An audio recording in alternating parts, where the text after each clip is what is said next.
Magandang umaga po sa ating lahat, mga ginigiliw, mga minamahal ng Panginoon. May pag-asa po sa Panginoon, mga ginigiliw, no?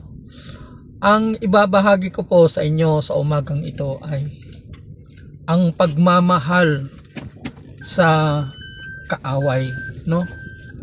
Love your enemy.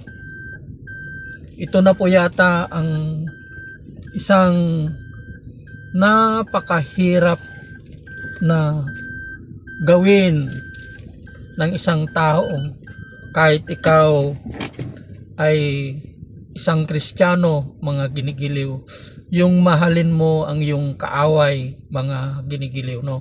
Alam nyo, sa ibang kultura ng mga Pilipino, hindi po ito katanggap-tanggap yung salita na ito sa kanilang lugar, mga ginigiliw, sa kanilang kultura, mga ginigiliw. An eye for an eye, a tooth for a tooth. Yun ang kanilang kasabihan, mga ginigiliw, na kung buhay ang inutang mo, buhay din ang kabayaran. Kung ikaw ay pumatay ng isa sa kanilang mga kababayan, papatay din sila, mga ginigiliw. So ito ay napakahirap tanggapin ng isang tao, yung mamahalin mo ang iyong kaaway, mga ginigiliw, no? And pray for them, at ipanalangin mo sila, no? Alam nyo, kahit isang Kristiyano, siguro kung hindi po matatag at malalim ang yung pananampalataya sa ating Panginoon, mga ginigiliw, at wala po tayong tamang relasyon, pakikipagtagpo sa ating Panginoon, napaka-imposible po na mamahalin po natin ang ating kaaway, mga ginigiliw. Kaya nga po, may sinabi po ang ating Panginoong Jesucristo, yung standard po ng ating Panginoong Jesucristo, mga ginigiliw, no? Yung kanyang standard na kapag ikaw ay nagalit sa kapwa mo, na gusto mo nang umatay, no? Gusto mo nang patayin yung kapwa mo dahil sa galit mo, wala ka na daw pagkakaiba sa isang kriminal, isang mamamatay tao. So kapag ganun po tayo, nagalit tayo dahil hindi tayo napagbigyan ng isang tao, hindi tayo yung hinihingi natin sa kanila na pabor, hindi tayo pinagbigyan, nagagalit na tayo, gusto na nating pumatay. Ang sabi ng ating Panginoong Jesucristo, wala na po tayong pagkakaiba sa isang mamamatay tao, isang kriminal. 'Di ba? Yung tinignan mo nga lang ang isang babae, tapos mayroon ka ng pagnanasa sa puso mo, wala ka na daw pagkakaiba sa isang nangangalunya. Nangangalunya ka na sa puso mo. Nagkakasala ka na sa pangangalunya. Tingin pa lang yon. Opo, ganun po ang standard ng ating Panginoong Jesucristo, no? How much more yung mamahalin mo yung kaaway mo, 'di ba? May isang nangyari po sa isang pastor, no, na yung kanyang anak, nirape po siya ng mga kalalakihan, yung kanyang anak. Pero despite sa ginawa po na krimen ng mga taong ito, pinatawad pa rin niya sila.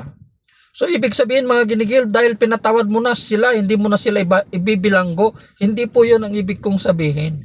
Pinatawad mo sila sa kanilang ginawang kasalanan na krimen sa iyong pamilya, pero mananagot pa rin sila sa batas. Opo, hindi dahil ay Kristiyano ako, dapat pastor ako, yung ginawa nilang pangre-rape sa anak ko, libre na sila, hindi na sila mabibilanggo. Meron pa rin silang responsibilidad. Meron pa, babayaran pa rin, pagbabayaran pa rin nila ang kanilang ginawa na krimen.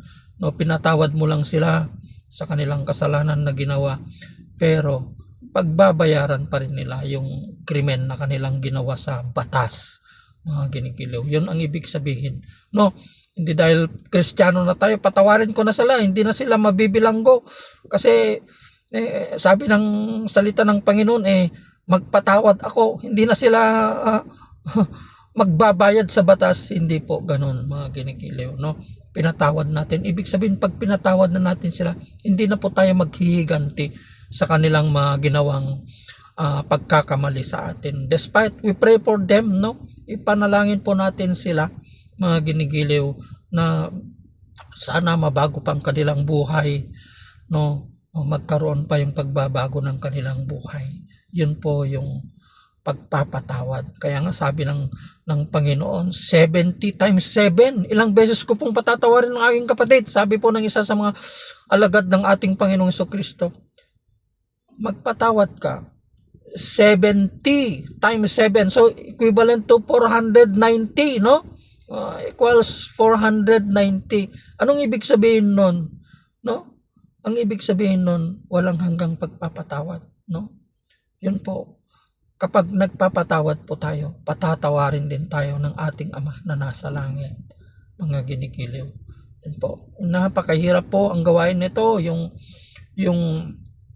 mahalin mo yung kaaway mo. Napakahirap gawin po ito.